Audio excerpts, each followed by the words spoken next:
तनी जोर से ताली बजावा हो गुरु के शिष्या।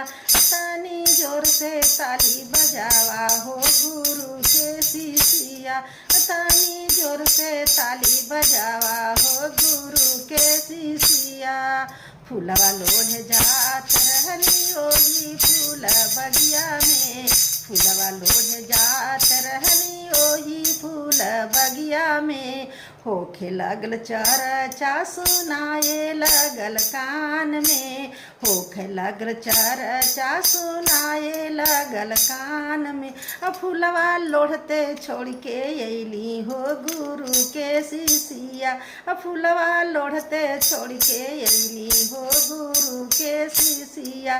तनी जोर से ताली बजावा हो गुरु के शिष्या। तनी जोर से ताली बजावा हो गुरु के शिष्या।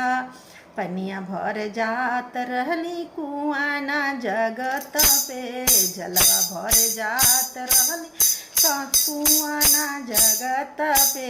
होखे लगल चर्चा सुनाए लगल कान में। होखे लगल चर्चा सुनाए लगल कान में। जलवा भरते छोड़ के अइली हो गुरु के शिष्या। जलवा भरते छोड़ के अइली हो गुरु के शिष्या।